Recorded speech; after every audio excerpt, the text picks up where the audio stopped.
we are going through the Power Five, each conference, each team, alphabetical order of the conference, not the team. We're going kind of by standings on the teams. But either way, with that alphabetical order of the conferences in mind, let's start with the ACC, shall we? And going from top to bottom, first off, we've got Clemson. They hired Garrett Riley as the new OC this offseason, and they are starting Cade Klubnik from day one. DJ Uiagalelei is with the Oregon State Beavers now.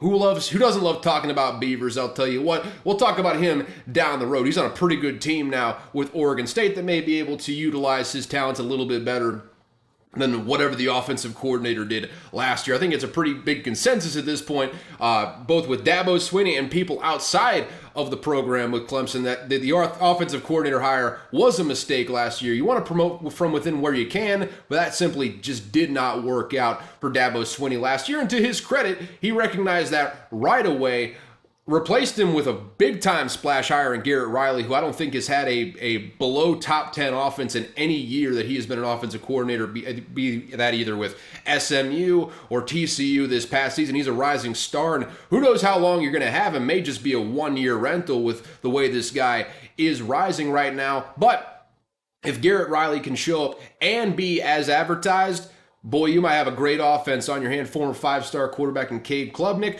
Questions at receiver, but always got talent on the defensive side of the ball. Clemson's going to be right there competing for a playoff spot once again, if I had to imagine. Second up in the ACC, we got Florida State. Best team they've had since Jameis was there, bar none. And there were people trying to run Mike Norvell out of town. Did not look good to start the year last year, but boy, did they go on a tear. They got Jordan Travis back for the 17th year down there in Seminole land. They got Keon Coleman out of the portal from Michigan State, best receiver on that team last year. Also a basketball player for Tom Izzo's Michigan State team. They've got countless guys on the defensive side of the ball who are just chomping at the bit to go out there. I mean, they got a very experienced team. Mike Norvell's fourth or fifth year now down there in Tallahassee. This is another team that may be even better than Clemson coming up this year. They got the experience. They got a hell of a portal class. They got a hell of a recruiting class in there as well. This could be Florida State's year to go out there and make some noise, not just in the ACC, but if they can get through the ACC, a college football playoff berth is not out of the question, and if they get through the ACC, maybe expected as well. Third, we got UNC. They have most likely a top 2 pick in the 2024 NFL draft, that being quarterback Drake May on that team. Who's going to be his number one receiver? Is the NCAA going to get off their high horse and let Tez Walker play? You can only hope, because it's bullshit that he's not out there right now. You can go look up the Tez Walker story right now. Basically, he didn't hardly play in 2 stops before Kent State. Last year, breaks out at Kent State and under the offensive coordinator now at Colorado. Was the former head coach last year at Kent State. You may remember, probably don't, but need I remind you, Kent State went to Georgia, either went to Georgia or Georgia went to Kent State, scored a bajillion points with FCS talent on the best defense in all of college football, pretty much, and that's kind of what you were getting. Tez Walker was a big-time part of that. Didn't play at like 2 stops before that, and because of some weird vagaries of the transfer rules in the NCAA, they ruled him ineligible to play this year. It's bullshit. He should play. Hopefully he does get to play. That's not to say anything about the other side of the ball. I don't know who the hell is playing on the UNC defense. They were terrible last year and basically had all of their high-star caliber talent transfer out this offseason. There's no one really left in there. I don't imagine it's going to be that much better at UNC on the defensive side of the ball. Looks a lot like they did the last couple of years, except for they don't have a whole lot of marketable names on the outside at receiver. They are a distant third in the ACC in my mind, even with top 2 quarterback in all of college football in Drake May. Fourth, we got Pitt here. Pat Narduzzi hates the transfer portal, absolutely despises it, and he will tell everyone that he gets in contact with about it. That being said, doesn't hate it enough to not take Phil Jurkovich away from Boston College, who is basically the only good player on Boston College's team. That team's going to stink this year. We'll talk about them in just a second. Outside of that, I don't know who the hell else is on Pitt's team. I assume Pat Narduzzi, for all the shit I'm giving him right now, though, very good college football coach. He will get this team playing.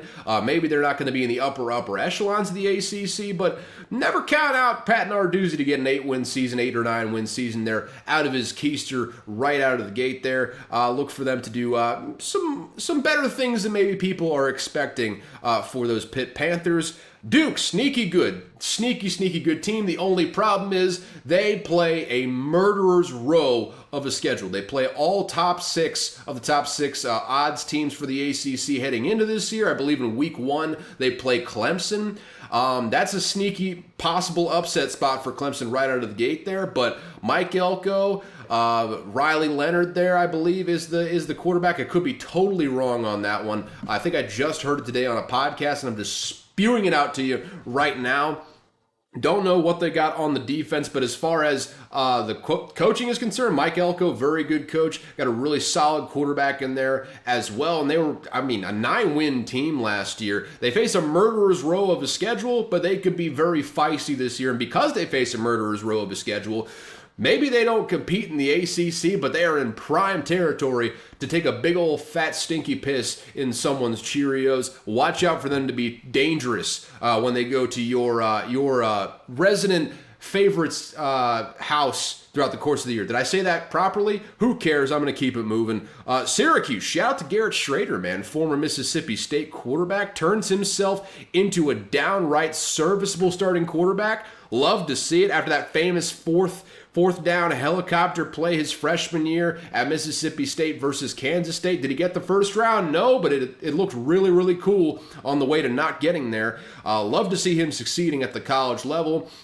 Don't know about the rest of his team, though. They kind of lost some guys throughout the offseason, be it through transfer portal, also through the draft as well. We'll see what's going on there. They came out hot last season, really pittered out down the stretch. See if they can put together a whole season this year. Louisville, the rare team that gets their head coach poached in the offseason and somehow, I think in most people's eyes, upgrades with the new head coaching hire. That is, stop speaking in subtext here. Scott Satterfield going to Cincinnati as their new head coach gets hired away over the course of this offseason. What does Louisville do? They go out and get Purdue's head coach, Jeff Brom, who was an absolute assassin there in the Big Ten over the last couple years. Brought Purdue from absolute obscurity to one of the more explosive high-octane offenses in the entire conference over the last couple of years. Brings a bit of an air raid style. Had Aiden O'Connell there last year, last couple of years actually, just tossing the pigskin around, putting up points, and some of the big boys getting upsets here and there. He goes to Louisville. I think actually brings in maybe more of what they thought they were getting with Scott Satterfield coming over from App State. I think they might actually be getting it with Louisville in Jeff Brom this time around. And they have an easy, the cupcakeest of cupcake schedules. They play absolutely no one this year, and they are an outside shot to win the ACC, or at least get to the ACC championship. Based on that alone, they have an easy schedule this year. Watch out for Louisville to maybe not be getting ranked very highly because of that easy schedule, but start reeling off wins here early and often. I like what Jeff Brom is doing over there. I like Jeff Brom as a head coach in general. Interested to see what Louisville does over the course of this year. NC State, they lost Devin Leary to the portal. He goes to Kentucky. We'll talk about them in a bit here, really at the end of this podcast, so give it a while, but I'll get to them. What did they do, though, to get Brennan Armstrong from UVA in the portal? Really just dealt a death blow to UVA. They are going to be a god-awful team this year. We will talk about them in just a minute or two. But I see NC State being roughly similar to what they've been over the last several seasons. Inconsistent but okay offense, solid defense on the other side. 8 wins, maybe 9 wins if they get lucky here and there. I think they're an okay team. Not going to be punching up to the big boys weight class. I'll tell you that right now.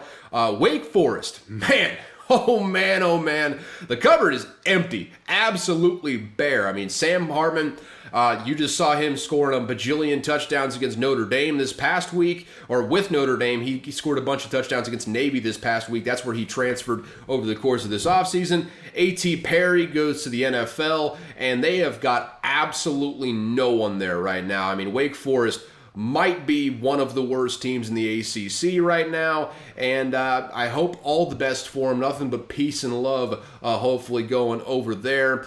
The censor, I'm not going to read that out loud. I'm not going to read that out loud right now. That's a text that can't be read out loud. I'm in broadcast mode, so I can't respond to that.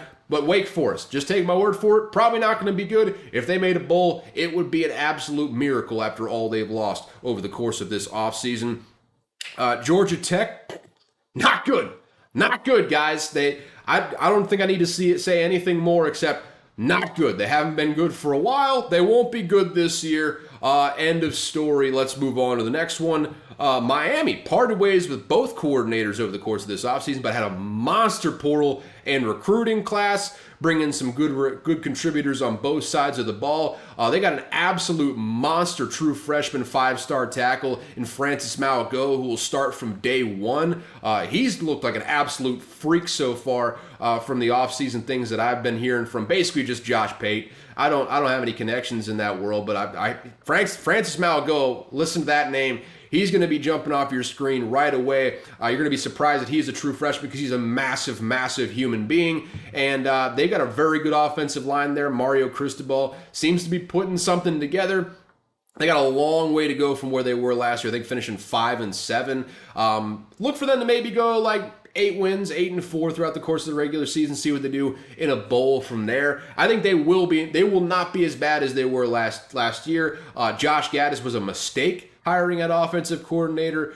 Frankly, I don't know who they have in now. Sue me. I'm not very good at keeping tabs on who the coordinator hires are there down in Miami, or most places for that matter that aren't Mississippi State. But they should be better than what they were last year.